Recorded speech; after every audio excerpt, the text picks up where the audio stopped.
2024 के लिए बिसात बिछने लगी है। आज यूपीए और एनडीए की बड़ी बैठक। बेंगलुरु में यूपीए की बैठक का आज दूसरा दिन है, तो वहीं दिल्ली में एनडीए की भी आज बड़ी बैठक, जो कि प्रधानमंत्री नरेंद्र मोदी की अध्यक्षता में होगी। छोटे दलों को अपनी अपनी तरफ लाने की कोशिश एनडीए भी कर रहा है और यूपीए भी। यूपीए की बैठक में कल 26 पार्टियों ने हिस्सा लिया। कल डिनर डिप्लोमेसी हमें देखने को मिली और आज औपचारिक बैठक होने वाली है। एनडीए की बैठक में माना जा रहा है कि 38 पार्टी हिस्सा लेंगे।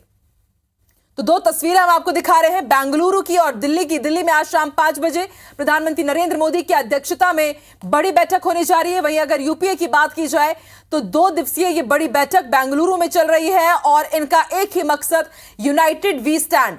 यूपीए में 26 दलों के जो नेता है, पदाधिकारी है, वो शामिल हुए। वहीं एनडीए ने दावा किया है कि 38 पार्टी हिस्सा लेंगे। और इस वक्त हमारे साथ दिल्ली से ही वरुण सखाजी, जो कि एसोसिएट एग्जीक्यूटिव एडिटर है, हमारे साथ जुड़ चुके हैं।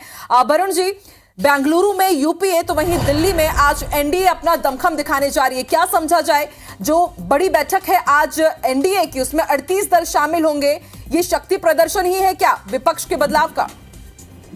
बिल्कुल, इसे ये कहा जा सकता है कि भारत के 2 छोरों पर, एक दिल्ली में और दिल्ली से 2100 किलोमीटर दूर बेंगलुरु में, 2 बड़े संगठन राजनीतिक रूप से अलग अलग अपना जो है शक्ति प्रदर्शन कर रहे हैं, अपनी ताकत को दिखाने की कोशिश कर रहे हैं।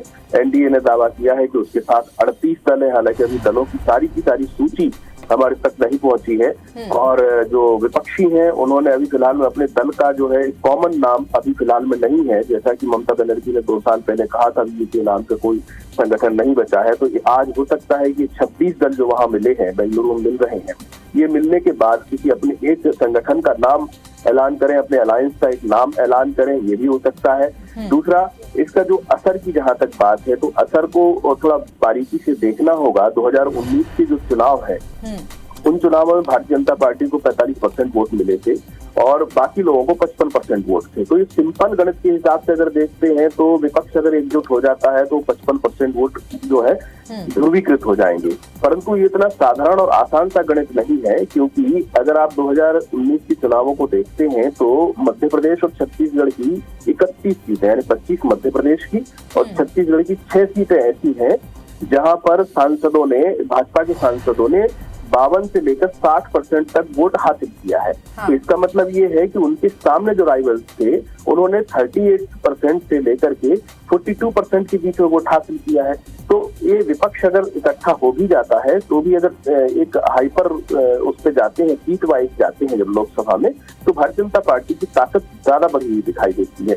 एनडीए जो विपक्ष की एकता का एक लंबे समय से जो प्रयास चल रहा है, उसके जवाब के रूप में आज मोदी हेडेड एक जो है मीटिंग है और उसमें ये बताने की कोशिश की जा रही है कि भाजपा सिर्फ भाजपा नहीं है, वो एक एनडीए के रूप में ही अपने आप को 2024 के लिए प्रेजेंट करना चाहती है। वरुण जी, एक बड़ा सवाल ये भी कि आज विपक्षी एकता की दूसरी बैठक है, लेकिन सीट बंटवारे को लेकर के माना जा रहा है कि पेच फंस सकता है।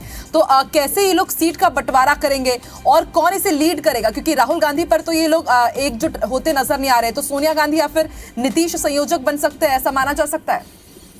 फिलहाल में तो ये 2024 में अपनी ताकत को बताने की कोशिश की जा रही है। जो विपक्षी एकता का सबसे बड़ा जो कांटा है वो सीट बंटवारा ही है, क्योंकि कोई भी क्षेत्रीय दल अपनी सीटें किसी राष्ट्रीय दल को इसलिए नहीं देना चाहेगा 2024 में, क्योंकि उसकी जो रीढ़ है वो सिर्फ विधानसभा नहीं है, उसका जो दबदबा है वो सिर्फ विधानसभा नहीं है, लोकसभा। एक तो बिंदु ये है। दूसरा बिंदु ये है कि भारतीय राष्ट्रीय कांग्रेस पार्टी की जो सीटें हैं उनसे 2-4 सीटें कम 2 बड़े दलों की है भारत की। एक है उसमें टीएमसी पश्चिम बंगाल से, दूसरा है डीएमके। अब ये दल अपनी सीटों के साथ बैठे हुए हैं, अच्छी खासी सीट संख्या के साथ बैठे हुए हैं। तो ये कैसे कांग्रेस के लिए तमिलनाडु को छोड़ दें, ये कैसे कांग्रेस के लिए बंगाल को छोड़ दें, कोई कैसे कांग्रेस के लिए आंध्रा को छोड़ दे, कोई कैसे कांग्रेस के लिए महाराष्ट्र जैसे बड़े राज्यों को छोड़ दे, इवन सपा बसपा भी यूपी कैसे छोड़ देंगे 80 सीटों वाली, या बिहार का जेडीयू कैसे कांग्रेस को छोड़ देगा। ऐसी स्थिति में क्षेत्रीय शत्रप जो है अगर लड़ते हैं फिर कांग्रेस कैसे इसकी लीडर बनेगी, ये कांग्रेस के सामने संकट है। तो दोनों विषावर्षा ये है समस्या, दोनों के आमने सामने। सबसे बड़ा जो उनका विपक्षी एकता का जो सबसे बड़ा जो वो है ऑब्स्टेकल है वो यही है कि सीट बंटवारा कैसे। बिल्कुल वरुण जी, सियासी समीकरण साधने की जरूर कोशिश कर रही है यहाँ पर यूपीए, लेकिन सिर्फ ये सियासी गणित की बात नहीं, केमिस्ट्री भी इन्हें बैठानी होगी तमाम यहाँ पर जितने भी दल हैं। बहुत बहुत शुक्रिया वरुण जी हमारे साथ जुड़ने के लिए और पूरे सियासी समीकरण हमें और दर्शकों को समझाने के लिए। की बैठक होगी बेंगलुरु में, यूपीए की बैठक का ये दूसरा दिन है, तो वहीं दिल्ली में एनडीए की भी आज अहम बैठक कही जा रही है। छोटे दलों को अपनी तरफ लाने की इस मीटिंग में कोशिश की जाएगी, प्लान किया जाएगा, स्ट्रैटेजी बनाई जाएगी। वहीं यूपीए की बैठक में 26 पार्टियों ने हिस्सा लिया। वहीं एक बार बात करें एनडीए की बैठक के बारे में, तो 38 पार्टियों के हिस्सा लेने का दावा यहां पर किया जा रहा है। तो दो तस्वीरें हम आपको दिखा रहे हैं। बेंगलुरु में यूपीए की बैठक का आज दूसरा दिन। कल कांग्रेस की तरफ से डिनर पार्टी ऑर्गेनाइज की गई जिसमें करीब करीब 26 दलों के जो नेता है वो शामिल हुए और आज 18 जुलाई को एनडीए की बड़ी बैठक शाम 5 बजे होगी प्रधानमंत्री नरेंद्र मोदी की अध्यक्षता में। और एनडीए का दावा है कि 38 सियासी दल आज की इस बैठक में शिरकत करेंगे। माना जा रहा है चुनाव से पहले विपक्षी एकजुटता को मुंहतोड़ जवाब देने के लिए एनडीए का यह शक्ति प्रदर्शन है जो आज दिल्ली में देखने को मिलेगा।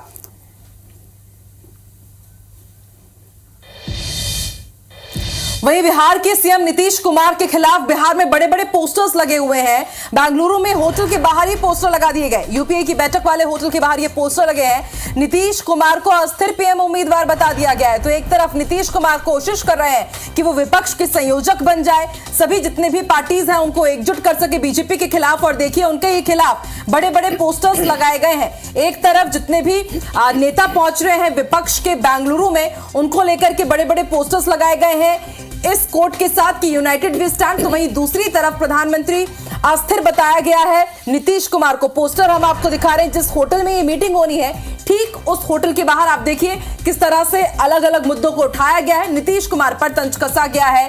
पोस्टर वाली सियासत बेंगलुरु में देखने को मिल रही है। तो पोस्टर पॉलिटिक्स कोई नई नहीं है आकांक्षा, चाहे मध्य प्रदेश छत्तीसगढ़ की बात करें, बिहार की बात करें या देश में जहां पर भी सियासत चल रही है, सियासी दल इसी तरह से कभी कभी पोस्टर पॉलिटिक्स करते हैं। और कितना इफेक्टिव ये होगा ये देखा जाएगा। हालांकि दोनों ही दलों की खास बैठक है या महाबैठक इसे कहा जाएगा, और महाबैठक में क्या कुछ फैसले होते हैं ये आने वाले वक्त में ही तस्वीर इसकी साफ हो पाएगी।